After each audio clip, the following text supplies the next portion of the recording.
Hey everybody, this is Drew Tomlin with the Association for Middle Level Education, and you are checking out an article in AMLE magazine entitled LGBT LET. Oh my goodness, we're gonna edit that part out. This is normally I'm very professional. All right, here we go. All right. Hi everybody, this is Drew Tomlin with the Association for Middle Level Education, and you're checking out a wonderful article in AMLE magazine entitled LGBT Literature in the Classroom, and it's written by a whole slew of wonderful authors, and I had the privilege of seeing at the CMLA Summit at Otterbein University. This topic was carried out throughout an entire day, and so when the article came up, I thought, gosh, by golly, we got to talk all about it. So we're joined today by three wonderful people. Stephen Palumbo and Katie Wolf are both pre-service teachers from Otterbein University, and they're also we have Dee Knobloch, Associate Professor in Education, also from Otterbein University, and we're so very thankful for you all taking some time out to talk with us today. Thank you so much. You're welcome. Thanks for inviting us, Drew. All right, and thank you. And so we're going to start right off the first question, and that is, what inspired you to explore and write about this topic? Why is it especially important to examine LGBT literature in the classroom in the middle grades? Well, I'm going to take that one. I teach multicultural education here as well as multicultural literature, and I think the power of multicultural literature can be tremendous. It produces understanding, empathy. You can truly walk a mile in someone else's shoes. So the thing about adolescents and middle school students, if they are experiencing attraction, same-sex attraction, they don't have anybody to talk to.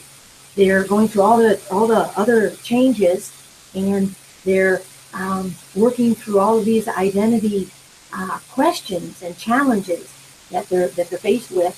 And if they're having these feelings, they probably can't talk to their best friend. They can't talk to their parents. So I always argue that I think LGBT youth need these books, need literature more than any other group. Absolutely, and I like how you found. I mean, a lot of times people think multicultural, they may just think linguistic differences or cultural or ethnicity, but clearly gender and sexuality is also a cultural difference that we all need to attend to. And that, yes, it can be very difficult if there's not someone there face to face to talk to. And literature can be that contact point and that connection that young adolescents so desperately need. Thank you for that. So, you know, clearly the book that you mentioned in the article entitled So Hard to Say had a great impact on you as future middle grade teachers. And Katie and Stephen, I'm talking to you in particular, so put you on the spot. And so as a result, you urge in the article, you urge other educators to adopt and use this book with their students in their classes. So for teachers who are on the fence or are nervous about introducing LGBT texts into their classes, that's a bold step for some folks. What are some steps that they can take to make it happen successfully? So Stephen's going to talk about this in a few minutes, but I feel like for those teachers who really want to incorporate these books, the first step is to go to an administrator so that they can be supported by the administrator. And then after you get that support that we will talk about later, the next step is to really find those books. Dee always tells us this, to find those books that are on the calmer side of LGBTQ issues. So that you're finding books where if it wasn't an LGBTQ book, parents wouldn't have a problem with it. So they don't have graphic violence or graphic language or anything that a parent would normally push back about. Right. So finding those books that really the only thing that a parent or a guardian might be hesitant about is that LGBTQ message, and using those books to open up the conversation in the classroom. And then also not just trying to slide it into the curriculum and hope parents don't notice, but be upfront with parents about it and be upfront and explain to them why you want to do this, because sometimes they might not understand or they might not think about it. They might not think it through. As educators, that's what we're here to do. We're here to think through why we want to incorporate all students in the classroom and why we want those inclusive communities. So sharing with parents that, hey, I know that there are students in the classroom, in the community who have either personally may identify with these issues or have family members who do. So making them know that you are trying to include every student in the classroom so that every student is able to feel comfortable and have something to turn to, whether it's another person knowing that you yourself are an ally, or just knowing that they have literature to turn to because literature will understand something. Excellent, excellent. Involving the whole community, and obviously administrators need to know when literature of this kind, with this topic, they need to know when it's going to be introduced to students. That's always a helpful thing. So, speaking of administrators, what should school administrators consider and do to create a positive and constructive conversation about LGBTQ issues and texts in their schools? So school leadership, what should they do as well? Well, what I was thinking for that is, administrators got to be the ones who, put forth this topic.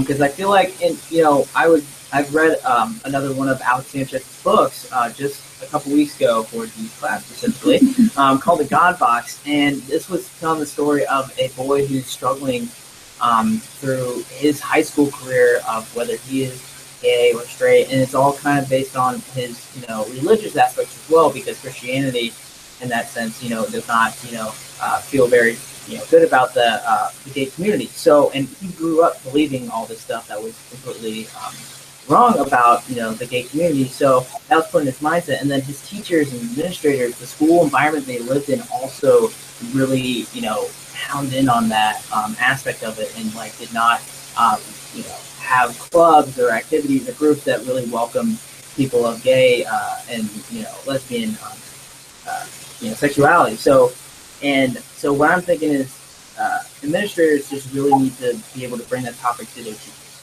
and they need to tell their teachers that, listen, this is an okay topic. Because I think when I was reading that book, I also saw that teachers didn't get themselves involved in those situations where maybe Paul was just the main character, was getting seeing his friend Manuel, who was the new kid on the block who was openly gay. So that was a struggle for him. And kids were just going at him, and teachers were just kind of bypassing and not paying attention and just kind of going on with class, but really they need to step in there. So as administrators, they really need to bring this topic into the light, because it is a problem. And clearly through Alex Sanchez's writing, it is a crucial problem that needs to be addressed. And if they highlight those groups like Gay Straight Alliance, things like that, that are going to really help those students have a home and feel safe, that's a great way to start a positive relationship with this community. So. Awesome. And it makes me think a lot of what you said that resounded with me, Stephen, was about leadership and organization. In this we believe. We talk about organizational structures that foster a purposeful learning environment, and clearly having your administrator needs to provide those structures that are supportive for all students, so they all can learn. And so that's one thing that resounded with me. And then the other thing that clearly you've taken this book and the other book by Alex very, very much to heart. And so this speaks to the power of LGBT literature, not only for students in the classroom, but obviously for pre-service teachers. That this is something that has expanded your pedagogy in a way too. So bravo to all of you. This has already been mentioned a little bit, this particular stakeholder, but maybe we can expound upon it a little bit more. How should schools inform and involve families as they discuss LGBTQ issues and literature that are being involved in the school and in the classroom?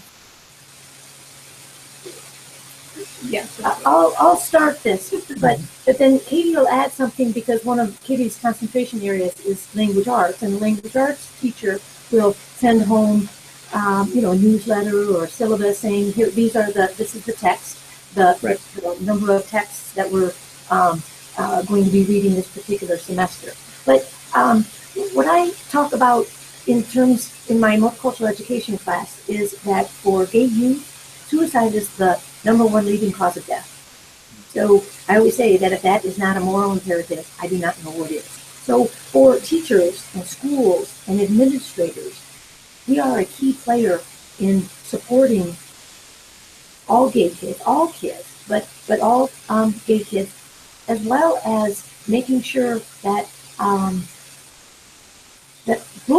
are understanding what they're doing and understanding the harm that they're causing, and making sure that there are repercussions for the bullies, because no one wants to talk about LGBT issues. The bullies aren't telling their parents that they're bullying. The gay kids aren't telling their parents that they're being bullied. So the administrators in the schools are thinking there is not a problem. There is a problem. So the schools need to be proactive and need to rally around all diversity. So the GSAs, the Gay Straight Alliances at the high school, middle schools typically don't call them that, but they'll have diversity clubs.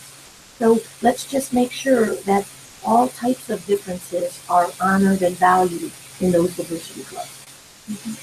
And including like LGBTQ types. Again, just going back to sharing with parents and sharing with the outside community. That way, if community members from different businesses want to get involved to help that career building aspect, even sharing the curriculum that you add to the mandated curriculum, I guess, sharing that you are adding these different multicultural books and being open about it and having that conversation with parents and guardians and, again, the community, because you find it important and you want others to know why you do it. So just being open and having that conversation started and not trying to sneak it in because you think it's important but you don't want to cause something, because that's when the problems arise if you're not upfront and open about everything you're doing. Yeah, and that's kind of your answer echoes back to one of the previous questions and answers too, which is about, teachers who are on the fence or nervous about using LGBTQ literature and talking about this issue in their classes, is that it shouldn't just be a one teacher in the grade level or one teacher in the school taking on this cause. That if it was a department, an English language arts department, that adopted this book and used it with all of their kids, then that might lessen the pressure and add more validity and strength to using it. Yeah, I mean, do you feel like I'm just talking crazy? Oh, definitely. I would agree with that. As a future language arts teacher, I would love that support of a team. Awesome. So, so we're gonna conclude with the final one of my favorite types of questions, and it's a metaphorical one. Do you all feel like you're ready for this metaphorical question? Yes. Oh yeah. Okay. Definitely. Yeah. And I don't know if you're gonna answer this separately, if you're gonna answer it all together, but I'm ready for whatever, because you guys are an advanced group, and I can tell that you're ready to roll. So, here it is. If diversity was a food or middle-level education, what kind of food would it be and why? Okay, so I'm going to let Dee talk about what multicultural professionals think is a diversity food, and then I'll say the middle school one. So. We discussed this earlier, Yeah. and it really was an excellent question. So multicultural scholars argue that the melting pot is not an accurate metaphor, because people of color are not allowed to melt in our society. So the salad bowl metaphor, that we're all happy in the salad, but we get to keep our true identity and we coexist side by side. So we discussed this in terms of the middle level, and Katie had a good metaphor. So take it away. I was thinking that a pizza would be a great way to make it a middle level food, because Supreme pizza. Yes, a supreme pizza, because everyone still, like, the integrity of all the food is still there. It's just compiled into one great little dish that all middle schoolers love. Not every middle schooler, but most. So, yeah. Yeah. No matter how you slice it up, right? That's yeah. And salad is often, a good complement to a good pizza. So you created a real well-balanced meal for all of us. Yes, that's true. Some roughage, some good, healthy, happy salad. Awesome. Yes. Well, and of course, like a pizza, served up with warmth and care at the right temperature. So, bravo. Awesome. Well, guys, thank you so much for taking the time to talk a little bit more about this article. So excited. Such a critical topic. So thank you for taking the bold step to explore it further and to bring it to your students' awareness. This is super great. Thank you so much. Yeah. Thanks, Drew. Awesome. And thank you, everybody out there checking it out at AMLE Magazine. Such a great article, such a great time. So thank you from AMLE, where we help you reach every student, grow professionally, and create great schools. Thanks again.